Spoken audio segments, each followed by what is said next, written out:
I did a recent blog on radical acceptance, and when it went out, I got a really, really big response and reaction.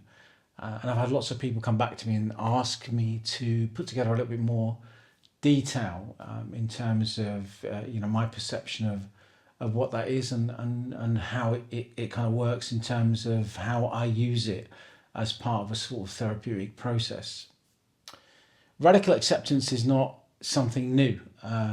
It has been around for as long as people have looked at life and thought of better ways of living and happier ways of being. And it has its roots even in scripture, but also in Muslim traditions and in Taoist and Buddhism in particular. The fundamental basic idea of radical acceptance is accepting what you can't do anything about, and doing something about what you can do something about, if that makes sense.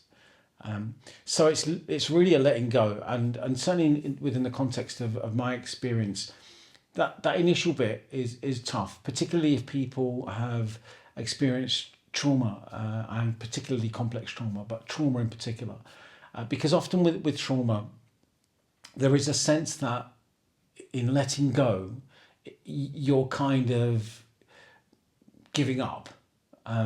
That in letting go, to some extent, the trauma that you've experienced is not given the weight that it deserves. Right? So often people hold on to their traumas because that's a sense of the identity that is developed as a result of both the trauma and how that trauma then affects and impacts the rest of life.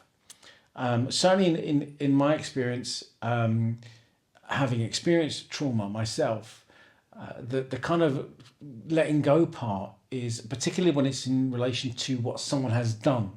Okay, so if it's a trauma in relation to something that is seen as completely out of your hands, i.e. an accident or some kind of, you trip over something and you hurt yourself. I mean, that's not really what I'm getting at, but when you have a trauma that is instigated by another person or group of people, that's much, much harder because it's in a sense, by letting go, it feels like they're not being brought to account for what they've done.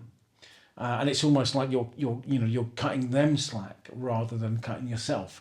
So to some extent, having that component be used as a mechanism to literally let go is almost like letting the people that caused that trauma, letting the people that generated that pain off the hook.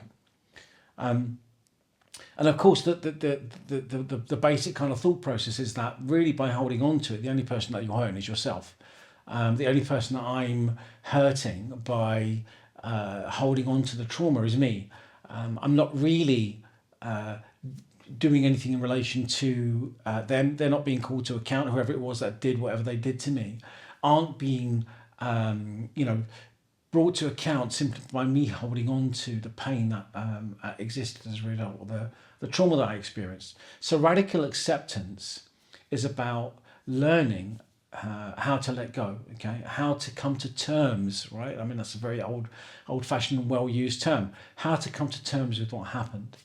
And the first part of that process, in terms, certainly within the therapeutic process, is exploring it, okay? The issue with that is that because it's painful, because it's rooted sometimes in our childhood, so it's difficult for us to see, because it's rooted in people that may still be around us, still connected to us, it can be incredibly difficult to expose it, because exposing it brings back memories, it instigates the same pain, it exacerbates the feelings that existed as a result of the trauma that you had. It starts to trigger you in all sorts of other ways and really can profoundly affect the way that you live your life in the present moment, in a way much beyond how it's already kind of affected, right? Because once we start exploring and exposing those very sensitive, very painful areas, we start to, in a sense, can re-experience some of those feelings and emotions. Which is why it needs to be done therapeutically and very carefully and sometimes very creatively, so that we can have the capacity to be able to expose these very sensitive, very painful experiences. The other side to that is of course the experiences and the pain that we had and the traumas that we've gone through end up developing a deficit in us. Okay, so it's kind of like the idea that when we have experienced a trauma, the effect that it has is it stops us from being able to live our life in a kind of an open and free manner. So it prohibits us and stops us from being able to emote. It stops us from being able to be present often, because the second that some trigger comes about, and it can be any trigger, right? It can be anything. It can be a conversation. It can be a word. It can be something you see on the TV. It can be something that you glance at for a second. And often the effects aren't immediate. Often the effects are 3 days later, 2 weeks later, or a week later. And so it's always really difficult for us to be able to track if we haven't done that piece of work, which is why therapy is so important. So in effect, we can feel something 3 days, 4 days after the trigger kind of happened, and then people around us are saying, "What's wrong?" You know what? And you yourself will be saying, "I don't know. I was okay, and I don't know what's happened, because actually I seem to have been doing what I've been doing now. I feel all these things, and I don't know where it's come from." And it may well have come from days ago, maybe even weeks ago, because it takes time to work through. So the purpose and point of therapy and the therapeutic process is for us to become more and more aware of what's going on inside us, and to be able to link it to traumatic experiences, right? To be able to connect and locate and navigate to where these things live, where the pain lives, and then how it connects to the way that we behave and think of ourselves and the world that we live in. So what's radical acceptance? Radical acceptance is the bit that allows us, gives us the capacity to be able to accept what has happened to us, to accept that we have had a traumatic experience, to accept the feelings and the pain that comes along with those traumatic experiences. That is very, very difficult to do, particularly if your trauma is rooted in childhood. And often the people that I work with, and myself included, getting back to that child that was damaged or hurt or traumatized as a result of a wide range of events, is really difficult. And there is sadness, and there is pain, and there is anger, and there are a whole stack of emotions. So radical acceptance allows us, first of all, to accept the trauma, accept what happened. I don't mean excuse it. And that's also, where it gets a little tricky and gets a bit stumbling. Radical acceptance is not about ignoring it. It's actually the opposite. It's about acknowledging it, and then acknowledging the pain and the feelings that are still prevalent when we re-experience those traumas. So it's accepting what happened, and it's accepting what we feel as a result of what happened. And then ongoing from that, the next part of that, and the letting go part, moves into an area of mindfulness. Okay, so the radical acceptance is the bit that accepts what happened, and the second part to that is accepts also what we feel about what happened. And the next bit about that then is, then what do we do about it? Okay, how do we deal with that? And the first part of the process is to explore it, as I've already mentioned. You bring it out into the open. We navigate to where those areas of trauma live. And we expose it, and it feels completely counterintuitive, because you want to run away from pain. The last thing you want to do is run towards it, and so the natural kind of reaction is to run away, which is why when we get into situations that trigger the emotions and the feelings that existed as a result of a traumatic experience, we run, we generate huge anxiety, or we get very depressed, or any one of a number of other things that come out in us in terms of the way that we then are in any given situation, whether it's a relational situation or whether it's any other kind of situation. So we accept what happened, we accept how it makes us feel, And then we begin to look at what we can change. Okay, so we look at what we can change in the moment, and we look at what we can change in the course of recognizing what's happened to us. So the idea is this: is that you are in one state before a trauma. The trauma happens, and you develop a different state of being and thinking, because the trauma in effect changes and rewires the way that you think. And the way that you think about yourself, and depending on the trauma, the way that you think about other people, and depending on the trauma, the way that you think about the world that you live in. So to some degree, when we do the exploration and the exposure of what that particular trauma is, we start to think about how it's changed us, what the effect and the impact was of the traumatic experience. How did it change us? What would we have looked like without it? What would we have? What choices would we have made about our lives, the relationships that we've had, and the way that we exist? How would that be different without that trauma existing? Now, the purpose of that isn't for us to begin to feel, we've missed out, or isn't for us to begin to feel that we could have had a much better life. It's more about us being able to acknowledge the impact that trauma has had on us. And the capacity that we have in that particular moment, in the present moment, to change it. Okay, so we don't have to. The idea is that we don't have to live with our past. We don't have to live with the impact and the effect of a particular trauma. We don't have to spend the rest of our lives being subject to the impact and the effect of a traumatic event that happened, in the past. And that sounds very simplistic. I understand that, which is what trauma therapy is all about, which is what the therapeutic process is for. It's about expunging. It's about exorcising. It's about coming to terms with. It's about accepting, what has happened to us and what we feel as a result, and then looking at how we can change, how we can deal with how that trauma makes us feel in the present moment.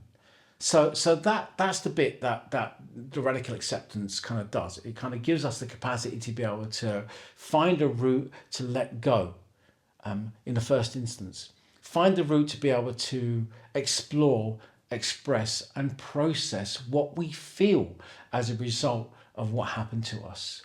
And then the last bit of that is, okay, so now that we know all this, what can we do about it? How can we change? And that's often the hardest part. We often, if we've had traumas, we're not too bad at being able to express and explore with somebody that's trained in that way, and even with our friends, it's not difficult for us to explore and talk about what happened. Sometimes, the hard bit is, what do I do about it? And within the therapeutic process, it's always the hardest bit, because it's like, okay, so now we know. Now we have to do something. Now we need to make some changes, and often the changes that we have to make are quite fundamental, especially if the trauma is deep seated or deep seated relationally. So the changes that we need to make about the way that we think about the world, the way that we think about ourselves, and the way that we think about the world that we live in are difficult, because they are fundamental to our sense of our own identity. So to some degree, we have to start unpicking who we've become, because components of who we've become are a result of the trauma. So some of the ways that we think about ourselves, some of the ways that we think about the world that we live in, and some of the ways that we perceive our place in that world and the environments that we put ourselves in is shrouded within the context of the traumas that we've experienced. So we have to find a way to navigate back to what would be termed an authentic place. You may have heard that word thousands of times. Going back to authenticity. And for some people, it's almost laughable because that word has been so overused. But in this context, it's profoundly important, because it's the root it's profoundly important because it's the means by which you can navigate back to who you authentically are. And it's the best way to have a chance and have the capacity to be able to live the life that you want to live a life that you recognize, to live a life that brings you joy, and to live a life that brings you happiness, is rooted in your authentic person. So the radical acceptance component allows us to deal with the past. The acceptance part removes the logjam that stops us from living the life that we want to live. And the last part of that, which is looking very carefully at, well, I can't change my past. I can't change what's happened. I realize what it does to me, and I recognize how it impacts and affects my life. So now, okay, I want to be different. I want to feel different. I want to think differently. And that's when we begin the reconstruction, right? That's the other side of radical acceptance, is once we've done that piece of work, we are then in a position to be able to rebuild our authenticity, which is the accurate, person. The bit that's very important to recognize in that particular process is that in the course of our traumas, and in the course of the impact of our traumas, and in the course of the way that our traumas have affected the way that we think about ourselves, feel about the world that we live in, it generates a deficit. Okay, so it's kind of like being starved from a psychological perspective. It's like the trauma begins to starve you and begins to rob you of your authenticity, because you can't, after a trauma, you can't be yourself anymore in whatever term that was, whenever that trauma or sequence of traumas happened, because the traumas or the trauma has affected the way that you think of yourself and the way that you see your world. So it changes you. And as a part of the sort of therapeutic process, we begin to look at, as a part of the therapeutic process, we begin to look at how we can rewire ourselves, in a sense, how we can reframe the way that we live our lives today, how we can take out the deficit that the traumas have generated, and how we can navigate ourselves back to an authentic way of being. So that's the other side of radical acceptance. That radical acceptance fundamentally gives you the capacity to shift the logjam that's stopping you from living your life the way that you'd want to live it, from being happy, from being joyful, and being able to feel those things. Because obviously, traumatic experience often wraps itself around our psyche. As a result of that, it generates depression, it can create anxiety, it can create a whole stack of other things, from a psychological point of view. And all of those things rob us of our authenticity. So radical acceptance allows us to look at what happened to us, accepting what happened to us, and then dealing with what that has done to us in terms of how we feel about ourselves, the world that we live in, and the experiences that we have, and gives us the capacity to be able to change what we can change, look at what we can affect, and look at how we do that. So that's a basic kind of understanding of radical acceptance. A radical acceptance is also part of the kind of DBT, dialectical behavioral therapy, which is a kind of the next level CBT, cognitive behavioral therapy. DBT is a modality that I use a fair amount integratively within my practice. And one of its components is radical acceptance. Another one of its components is mindfulness, which sits along radical acceptance. I'm not going to go into mindfulness now, that's for another kind of time. But certainly radical acceptance is the beginning of healing.